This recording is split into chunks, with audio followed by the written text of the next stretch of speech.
ఆ ప్రవచనం దేవుడు పలికించాడు, ప్రవచనం నెరవేర్చబడింది, అక్కడితో అయిపోయింది. ఇప్పుడు ఆ ప్రవచనంతో కానీ దాంతో మనకు సంబంధం లేదు. మనకు దేనితో సంబంధం, సంఘం దేనితో సంబంధం అంటే ఇప్పుడు మళ్ళీ మనం ఖర్జూరపు మట్టలు, ఈత మట్టలు పట్టుకొని రోడ్డమ్మట హోసన్నా జేము హోసన్నా జేము అని అనవలసిన అవసరం లేదు. ఇప్పుడు మనం ఎదురు చూడవలసింది ఎవరి కోసమని అంటే మన కొరకు రానై ఉన్న ఒరుడు కొరకు మనం ఎదురు చూడాలి. దేవుని నామానికి మేము కలుగుని కాక.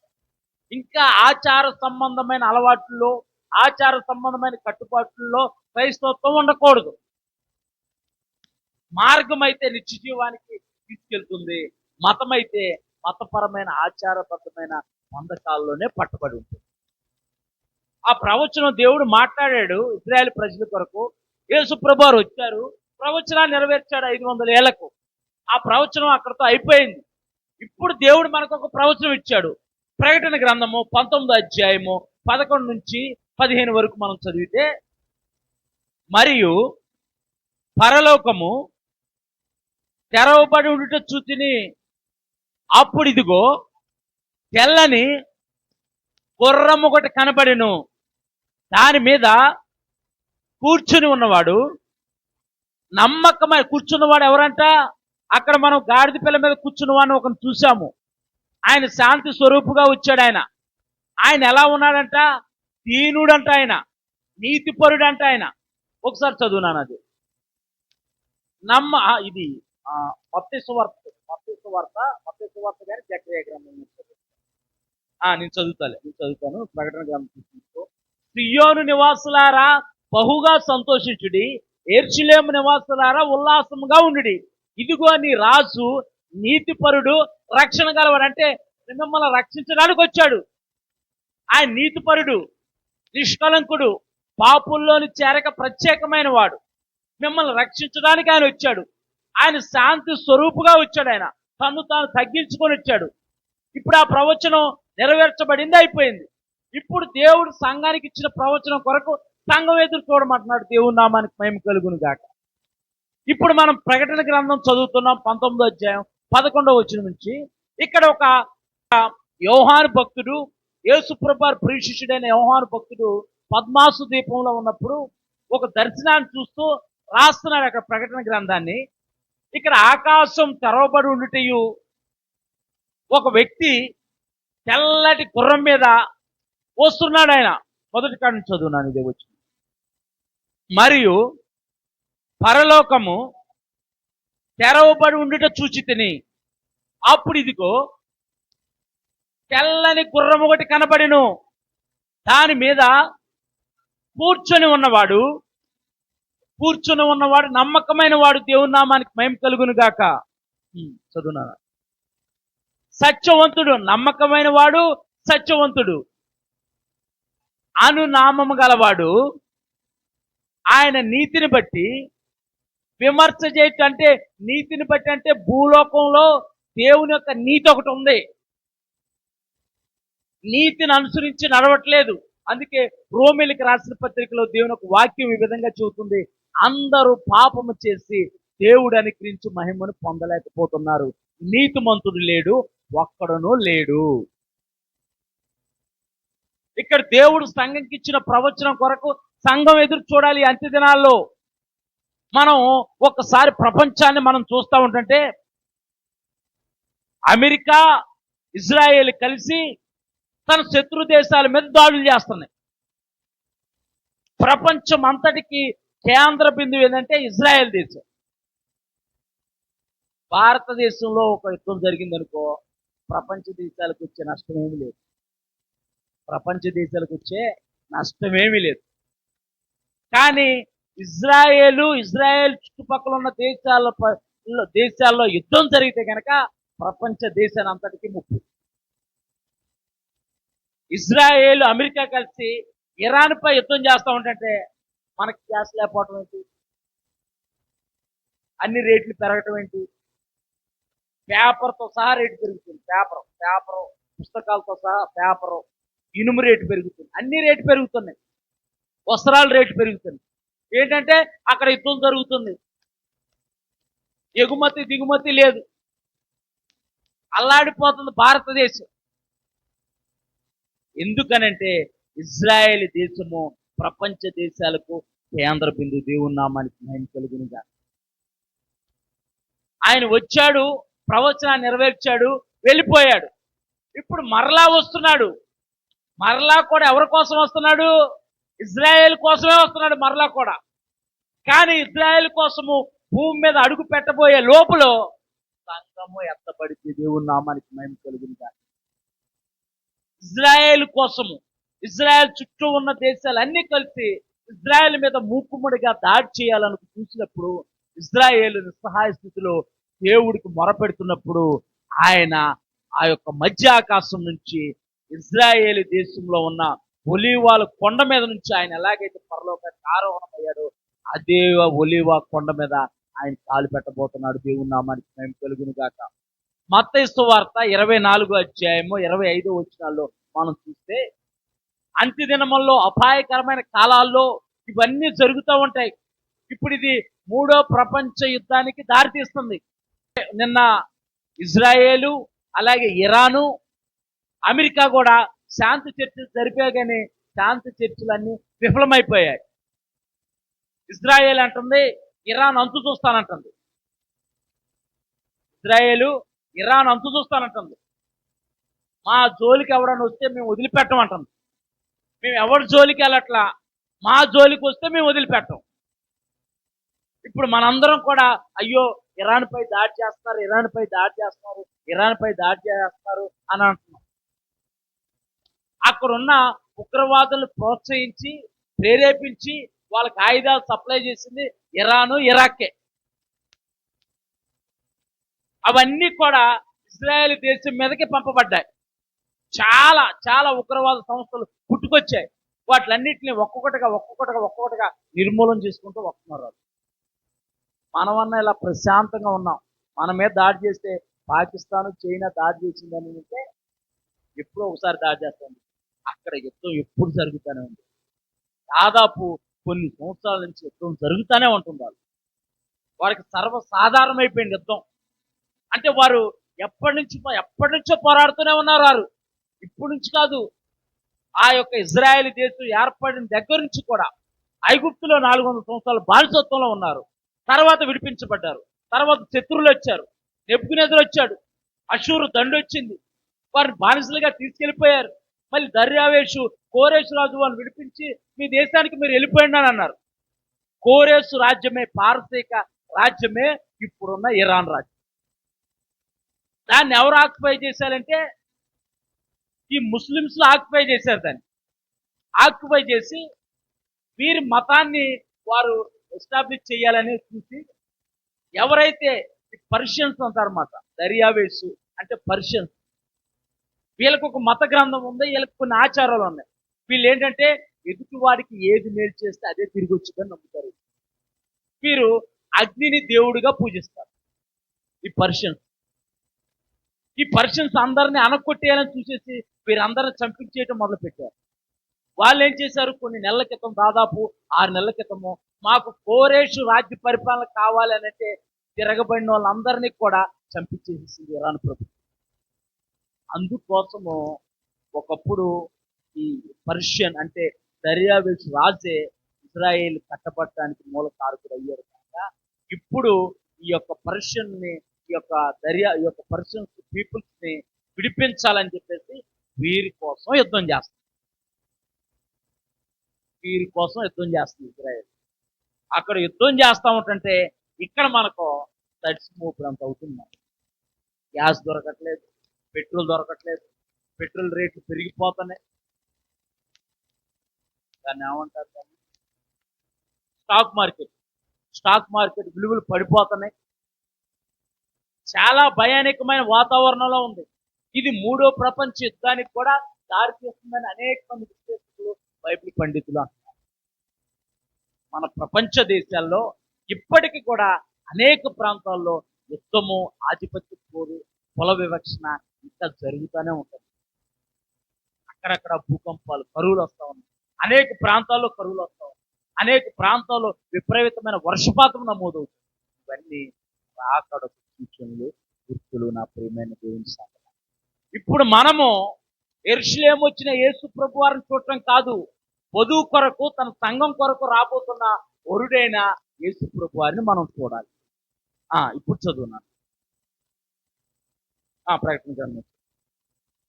మరియు పరలోకము తెరవబడి నుండి చూచిని, అప్పుడు ఇదిగో తెల్లని గుర్రము ఒకటి కనబడెను, దాని మీద కూర్చొని ఉండేవాడు నమ్మకమైన వాడును సత్యవంతుడును అనునామం గలవాడు. ఆయన నీతిని బట్టి ఆ మైక్ ఆన్ చేసి అట్లా పెట్టుకున్నాం.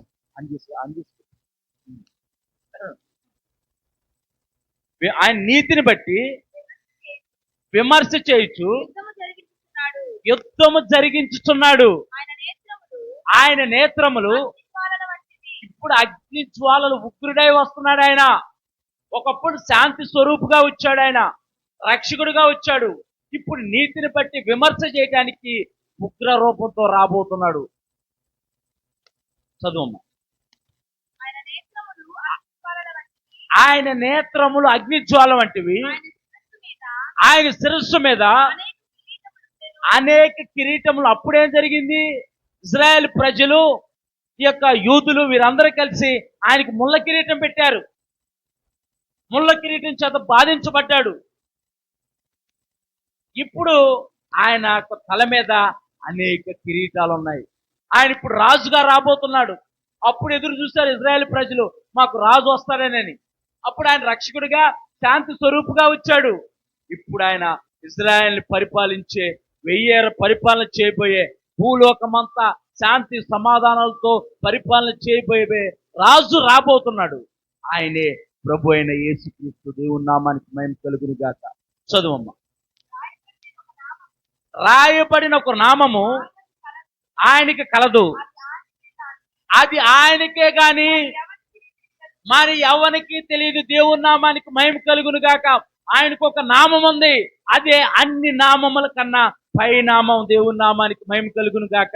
ఆ నామాన్ని ఉచ్చరిస్తే, ఆ నామాన్ని పలికితే భూలోకంలో ఉన్న దురాత్మల సమూహం కూడా గజ వణికిపోతాయి. అదే సర్వశక్తి గల నజరేయుడైన యేసు నామం. దేవుని నామానికి మహిమ కలుగును గాక. చదువునాన్న. రక్తములో ముంచబడిన వస్త్రము ఆయన ధరించుకుని ఉన్నాడు. ఆయన గొర్రెపిల్లగా వచ్చాడు. లోక పాపములు మోసుకెళ్లే దేవుని గొర్రెపిల్లగా వచ్చాడు. మానవాళి పాప పరిహార్థమై ఆయన బలి అయ్యి తన పరిశుద్ధమైన రక్తాన్ని చిందించాడు. ఇప్పుడు రక్తంతో ముంచబడిన ఎర్రటి వస్త్రాన్ని ఆయన ధరించుకొని రాబోతున్నాడు. ఈ చదువమ్మ. మరియు ఆయన నామమే దేవుని వాక్యము. దేవుని వాక్యమే ఆయన నామము. ఆది యందు వాక్యం ఉండెను, వాక్యము దేవుని వద్ద ఉండెను, ఆ వాక్యమే కృపా సత్య సంపన్నుడిగా మన మధ్య నివసించును. కానీ ఇశ్రాయేల్ ప్రజలు జరగలేదు. ఇశ్రాయేల్ ప్రజలు తునీకరించారు, అద్భుతాలు పొందుకున్నారు, ఆశ్చర్యకార్యాలు పొందుకున్నారు, అనేక సూచక్రియలు చూశారు. హోసన్నా హోసన్నా, ప్రభు పేరట వచ్చుతున్నారు, స్తుతించబడును గాకనన్నారు. 5వ రోజున సిలువేసి చంపేశారు. ఇప్పటికి కూడా ఇశ్రాయేలు దేశము యేసు ప్రభు వారిని లోకరక్షకుడిగా అంగీకరించారు. అందుకే మరొకసారి ఆయన కొరకు సిద్ధపడిన వధువు సంఘం కొరకు ఆయన రాబోతున్నాడు. ఆయన మధ్యాకాశానికి వచ్చినప్పుడు ఇశ్రాయేల్ ప్రజలు అంతా చుట్టూ అంతా కూడా శ్రమలు విస్తరిస్తాయి. మనం సంఘము, ఆయన వధువు సంఘము, ఆయన ఆ మధ్యాకాశానికి వచ్చినప్పుడు మనం ఎత్తబడతాము. ఇద్దరు తిరగలు విసురుతుండగా ఒక్కరే ఎత్తబడుతూ ఉంటారు. ఒకరికొకరు మాట్లాడుతుండగా ఒకరే ఎత్తబడతారు. ఒకరు పొలం గట్టు పైన ఉంటారు, ఒకరు పొలంలో ఉంటారు. పొలం గట్టు పైన ఉన్నాడు ఎత్తబడతారు. విడవబడిన వారికి బహు శ్రమాన్ని పరిశుద్ధ గ్రంథం అని చదువునాను. పరలోకముందున సేనలు తెల్లని నారబట్టలు ధరించుకొని తెల్లని గుర్రములెక్కి ఆయనతో పాటు సమూహం రాబోతుంది. దేవుని నామానికి మహిమ కలుగును గాక. చదువునాను. చదువుతుంది. జలములను కొట్టుడి కంటే తీర్పు తీర్చడానికి, కొట్టుడి కంటే చంపడానికి కాదు, కొట్టుడికైనంటే తీర్పు తీర్చడానికి. ఆయన నోట నుండి వాడిగల ఖడ్గము బయలు వెలుచున్నది. ఆయన ఇనుప దండముతో వారిని ఏలును. ఆయనే సర్వాధికారియగు దేవుని దేవుని తీక్షణమైన ఉగ్రతను మధ్య అంటే ఉగ్రత దేవుని యొక్క ఉగ్రత చూడబోతున్నారు. ఆయన వచ్చినప్పుడు ఫిలిప్పీలకు రాసిన పత్రిక 2:10 ఫిలిప్పీలకు రాసిన పత్రిక 2:10 టైం ఎంత అయింది?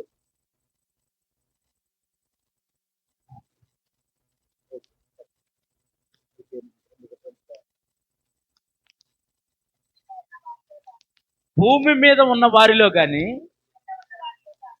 2:10 ఫిలిప్పీలకు రాసిన పత్రిక 2:10 అందుచేతను పరలోకమందున్న వారిలో కానీ భూమి మీద ఉన్న వారిలో కానీ భూమి కింద ఉన్న వారిలో కానీ ప్రతి వాను ఎక్కడంట ఒక్కసారి మొదటి కానీ చదువునాను. అందుచేతను పరలోకమందున్న వాళ్ళు కూడా అంట, పరలోకమందున్న వారిలో కానీ భూమి మీద ఉన్న వారిలో కానీ భూమి కింద ఉన్న వారిలో కానీ ప్రతి వాని మోకాలను యేసు నామమున వంగి తీరాల్సింది. ఆయన మధ్యాకాశానికి వచ్చినప్పుడు రొమ్ము చెప్పుకుంటారు. అయ్యో, ఈ దేవుణ్ణి మేము తునీకరించి, ఈ దేవుణ్ణి మేము అసహించుకుంది, ఈ దేవుణ్ణి మేము ఎగతాళి చేసింది. అప్పుడు దేవుడు ఉగ్ర రూపుడిగా రాబోతున్నాడు, తీర్పు తీర్చడానికి రాబోతున్నాడు, 1000 ఏళ్ల పరిపాలన చేయటానికి రాబోతున్నాడు. పరిశుద్ధ గ్రంథమైన బైబిల్ చూస్తుంది. రోమీయులకు రాసిన పత్రిక 2:6 ఆయన రాబోతున్నాడు. ఆయన వచ్చిన వారి యొక్క పరిస్థితి ఎలా ఉంటుంది, ఆయన వచ్చినప్పుడు వారి పరిస్థితి ఎలా ఉంటుంది. ఆయన ప్రతి వానికి వాని క్రియల చొప్పున ప్రతిఫలం ఇవ్వబోతున్నాడు. దేవుని నామానికి మహిమ కలుగును గాక. ఈ దేహంతో చేసిన క్రియలన్నిటికీ ఆయన ప్రతిఫలం ఇవ్వబోతున్నాడు. ఆయన ప్రతి వానికి వాని క్రియల చొప్పున ప్రతిఫలం ఇవ్వబోతున్నాడు. అందుకే పాపానికి దూరంగా, లోకానికి దూరంగా, ప్రభువుకి దగ్గరగా మనం జీవించాలి. ప్రభు ఎప్పుడు వస్తాడో చెప్పి నేను దొంగవలే వస్తానంటున్నాడు. నేను ఎప్పుడు వస్తానో తెలియదు, దొంగవలే వస్తాను, నేను దొంగవలే వస్తాను. వచ్చుచున్నవాడు త్వరగా వస్తున్నాడు. ప్రపంచ దేశాల్లో కూడా అనేక పరిణామాలను మనం చూస్తున్నాం, యుద్ధాలను మనం చూస్తున్నాం. ఆ యుద్ధం అలాగా కొనసాగుతూ ఉంటుంటే కూడా అనేక వ్యతిరేకమైన ఆ యుద్ధం అలా కొనసాగుతూ ఉంటుంటే అనేక శ్రమలు మనం అనుభవించాల్సి, గ్యాస్ దొరకదు, పెట్రోల్ దొరకదు, ఫోన్ రేట్లు కూడా పెరిగిపోతాయి, అన్ని రేట్లు పెరిగిపోతాయి. కొంతమంది దళారులు ఏం చేస్తారంటే ఇదే అవకాశమని నిమ్మకాయలు కేజీ ఎంత అమ్ముతున్నారు చెప్పండి, మీకు ఏం తెలుసా? నిమ్మకాయలు ఎంత అమ్ముతున్నారు? కేజీ 200 రూపాయలు, 200 రూపాయలు కేజీ నిమ్మకాయలు, 200 రూపాయలు కేజీ నిమ్మకాయలు ఎక్కడ దొరకట్లేదు కూడా. 10 రూపాయలకి 2 ఇస్తున్నాడు, ఇవ్వలేక 2 ఇస్తున్నాడు. 2 అని అంటే వద్దంటే ఇచ్చాను. అంటే యుద్ధం ప్రభావం ఆ రీతిగా ఉండిద్ది అనమాట. యుద్ధం ప్రభావం అలా ఉండిద్ది అనమాట. ప్రతి దాని మీద ప్రభావం చూపిస్తూ ఉండేది. అంటే ఇవన్నీ ఏంటంటే శ్రమలో, కరువులు, కాటకాలు వస్తాయని పరిశుద్ధ గ్రంథమైన బైబిల్ ముందే చెప్పి, అందుకే వాని క్రియలకు చొప్పున వానికి ప్రతిఫలమిస్తాడు. చివరి వచనం చదువుకొని ప్రార్థన చేసుకుందాం.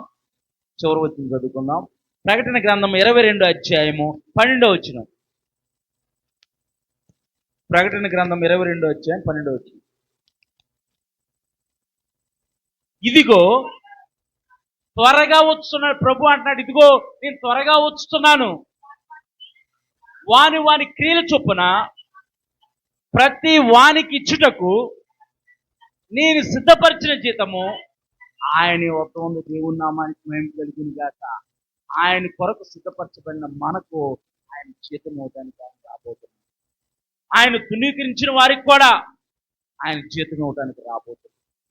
వాని కీలు చొప్పున వానికి ప్రతిఫలం ఇచ్చే దేవుడు లోకరక్షకుడైన యేసు ప్రభు వారు. మనము ఆచార సంబంధమైన విధి విధానాల్లో మనం జీవించగలుగుతాం.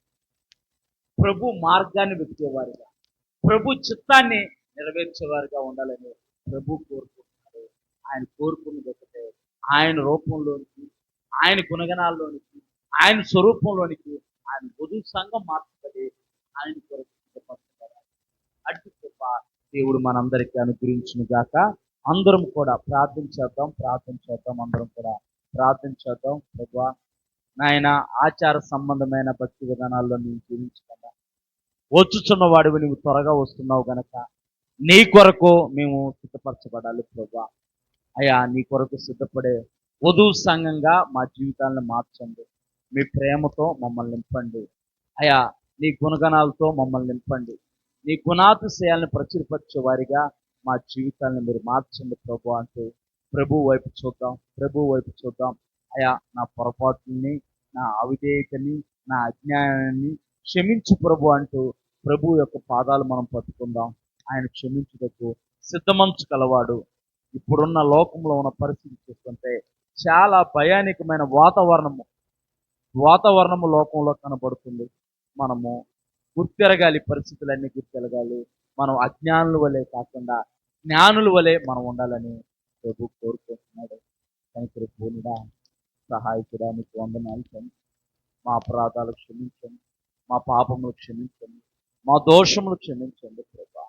అయా, మమ్మల్ని తీర్పులోనికి రాక ప్రభా, అయా నీ నిత్య జీవానికి వారసులుగా మా జీవితాలను మార్చింది ప్రభు అంటే ప్రభు వైపు చూద్దాం.